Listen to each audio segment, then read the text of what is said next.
এই যুগে এসে দেখছি মানুষ আসলে মানুষকে নয়, মানুষ তার অবস্থানকে ভালোবাসে। যদি আপনার কাছে অগাধ টাকা থাকে তাহলে এই পৃথিবীর সবকিছুই আপনার কাছে যদি অনেক টাকা থাকে তাহলে অপরিচিত মানুষও আপনার সাথে সম্পর্ক তৈরি করতে আসবে। আর আপনার কাছে যদি অনেক টাকা না থাকে তাহলে আপনার কাছের মানুষগুলো অনেক দূরে চলে যাবে, আপনাকে তুচ্ছ তাচ্ছিল্য করবে। আর এতগুলো কথা কেন বললাম জানেন? আমি আমার কাছে সবচেয়ে বড় প্রমাণ। আসলে পৃথিবীতে টাকা না থাকলে কারো কাছে দাম পাওয়া যায় না, আসলে মূল্যায়নই করে না।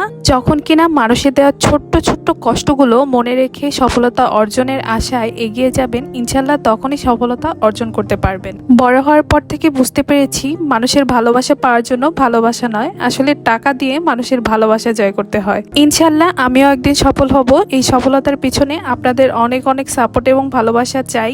আমিও ওইসব মানুষদেরকে দেখিয়ে দিতে চাই ভালোবাসতে শুধু টাকা নয়, সুন্দর একটা মনের প্রয়োজন। জীবন সঙ্গী হিসেবে সুন্দর মনের মানুষ পেয়েছি আলহামদুলিল্লাহ, আর তিনিই হচ্ছে আমার হাজবেন্ড, যে কিনা আজ পর্যন্ত আমার এতদূর আসার পিছনে অনেক বেশি সাপোর্ট করেছেন, আমার পছন্দটাকে সবসময় প্রায়োরিটি দিয়েছেন। তাই বৃহস্পতিবার দিন বিকালের নাস্তায় পাটিসাপটা পিঠা বানিয়েছিলাম, যেহেতু আপনাদের ভাইয়া আসবে। যদিও আপনাদের ভাইয়া পাটিসাপটা পিঠা খেতে একদমই পছন্দ করে না, আমি কিন্তু একদম রান্নাঘর থেকে খাওয়া শুরু করে দিয়েছিলাম। বাবার বাসা থেকে আসার সময় মনের ভুলে অক্টোপাস স্ট্যান্ডটা রেখে এসে কি যে মুশকিলে পড়েছিলাম। আর বাসায় ছিল একটা স্ট্যান্ড দিয়ে দুইজন ভিডিও বানানো কষ্ট হয়ে যায়, কারণ কাজ করার সময় স্ট্যান্ড ছাড়া ভিডিও করা যায় না। তাই আপনাদের ভাইয়াকে বলেছি একটা নর্মাল একটা স্ট্যান্ড এনে দিও।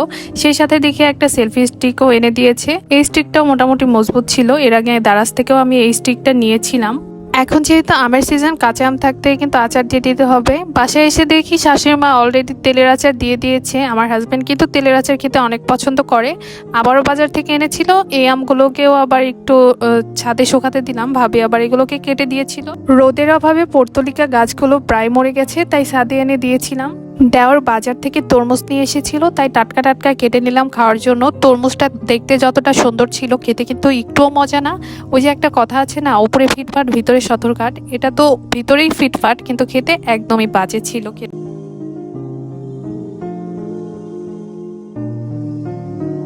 আমাদের বাসায় শুক্রবার মানে ছুটির দিন বটে, কিন্তু গরুর মাংস দিবসও বলা যেতে পারে, কারণ প্রত্যেকটা শুক্রবার সারা বছরই গরুর মাংস না হলে আমার হাজবেন্ডের চলেই না। উনি যেহেতু মুরগি মাংসটা একদমই খেতে পছন্দ করে না, তাই ওনার জন্য অল্প করেই রান্না করেছিলাম। বাসায় যেহেতু আজকে মানুষও কম থাকবে, তাই অল্প করেই গরুর মাংস রান্না করেছি।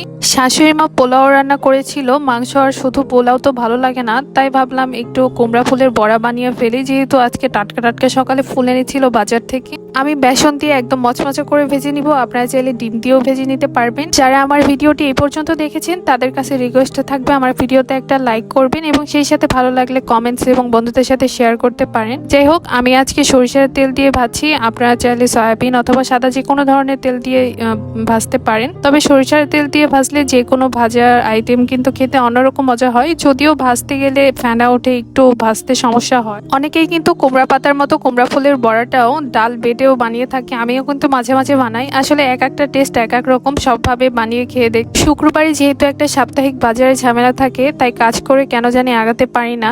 শুধু এক পোলাও মাংস রান্না করে হয়েছে, তাও কিন্তু 1:30টার বেশি বেজে গেছে। দেওয়ার কিন্তু নামাজ পড়ে চলে এসেছে, তাই দেওয়ারকে পোলাও দিয়ে দিয়েছি। এখন তাড়াহুড়ো করে শশা কেটে দিচ্ছি, আজকে একদম চাকচাক করে কেটে দিব। সবসময় তো ঝুরি করে সালাদ তৈরি করি। ব্যস্ততার মাঝে সময় বের করে ভিডিও করাটাও অনেক কষ্ট। আসলে সারাদিনে এত ভিডিও করাও পসিবল হয়ে ওঠে না সবসময়। মানিকগঞ্জ সদর হসপিটালে গিয়েছিলাম নোরামণিকে নিয়ে শনিবার।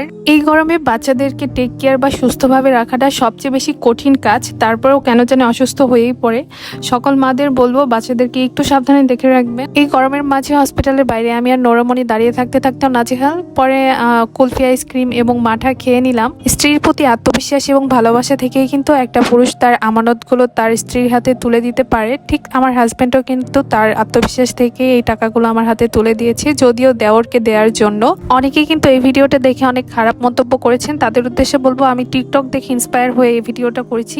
দেওয়ারের রান্না সেই ছোট্ট তরমুজটা মজা না হওয়ার কারণে অর্ধেকও শেষ হয়নি, তাই আজকে ভাবলাম তরমুজের জুস বানিয়ে ফেলি। চিনি, লবণ, বিট লবণ এগুলো দিই। তরমুজের জুস বানাতে আহামরি তেমন কিছুই না, ব্লেন্ডার করলেই হয়ে যাবে একটু পানি দিয়ে। এই তো আজকের তরমুজের মজাদার জুস খেতে খেতে ভিডিওটা কিন্তু এখানে বিদায় নিতে চাচ্ছি। দেখা হবে আবারও নেক্সট কোনো ভ্লগে। সেই পর্যন্ত সবাই সুস্থ থাকবেন, ভালো থাকবেন। আল্লাহ হাফেজ।